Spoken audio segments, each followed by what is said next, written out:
Hey everyone, how's it going? Fresh out of the oven is Cache Refresh, a new alternative format for Android Netrunner. In this video, I'll tell you everything you need to know as a player of this game on how Cache Refresh differs from the standard format of Android Netrunner. But first, some background. Cache Refresh is an officially sanctioned alternative format for Android Netrunner. It was intended to be used as the format for the side event on day 2 of limited regionals. So while regionals will still be played with the standard rules as per usual, those players who are eliminated on day 1 can hop into this side event on day 2 and play with this new format. Two of the big benefits of this new format are that it can accommodate any number of players who decide to stay on for day 2, and it also allows players who are eliminated from the top cut on day 2 to join in Cache Refresh midway. So with that in mind, let's look at the differences between Cache Refresh and standard Netrunner. The three big differences are that Cache Refresh uses a smaller card pool, uses single-sided Swiss, and uses a bidding system to determine sides, which is called All Runner. Let's tackle this individually, starting with the smaller card pool. In standard play, you are allowed to use all release cards minus those rotated cards. However, in Cache Refresh, you are limited to a much smaller card pool. You may build your decks using only cards from a single core set, one deluxe expansion of your choice, a terminal directive, and the two most recent cycles of data packs.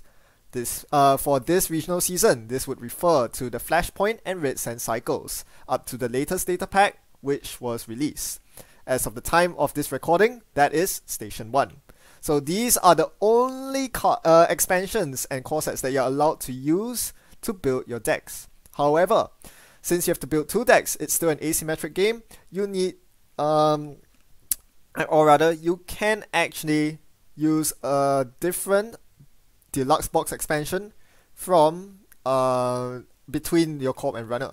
So for example, I could build my runner using creation and control, but for my corp, I could use a different deluxe box, data and destiny. So these are the limitations of your card pool. It should also be noted that this doesn't only apply to your deck, it also applies to your identity, and I believe it applies to external cards. Now, this is not officially confirmed. The rules do not actually clarify this, so this clarification will be needed. But as far as I'm aware, you cannot use cards outside of these stated cards right here, if card effects allow you to do so. For example, Rebirth, which is not in this legal card pool anyway. I do not think you can rebirth into identities such as Wizard or Andromeda that are outside of these stipulated card pools. Finally, the official errata and most wanted lists are still in effect, just as with standard Netrunner. We move on to the second point, which is single-sided Swiss. In standard Netrunner, you play 2 games per match, one on each side, corp and runner. While in single-sided Swiss, we still do Swiss pairings as normal. Players are usually matched up with players with the same prestige as them. However, instead of playing 2 games, you only play 1 game, and your allotted time is 40 minutes. This allows round timings to coincide with that of the top cut, which means that players who drop out of the top cut can then join the next round immediately without having to wait for the round to be over. So the 2 tournaments, the standard top cut and this Cache Refresh, will be running in parallel with round timing starting and ending at the same time. Now finally, the most complicated part of this new format is the bidding system.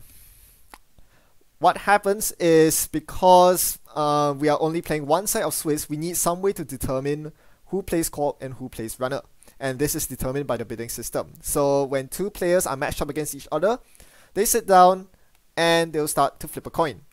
The winner of the coin flip, in this case, let's say heads wins, heads will get to bid first. Bidding will take place as such. You bid on a number from 0 to 10. 0 is the lowest number that you can start with, and you must continue bidding on a higher number or pass.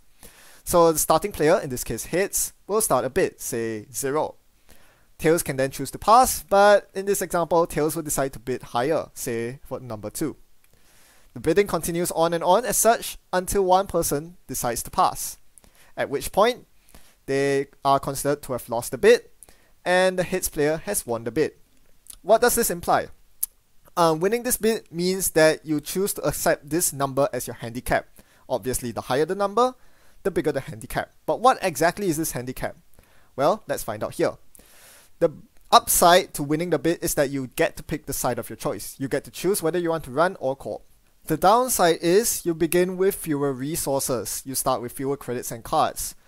The higher your handicap, the more resources you will be handicapped by.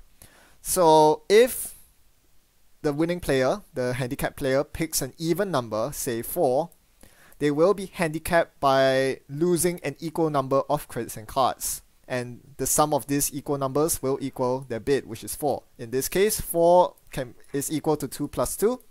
So the bidding player will begin with 2 fewer credits and 2 fewer cards, meaning that their opening hand will only have 3 cards, and they will begin with only 3 credits instead of the usual 5.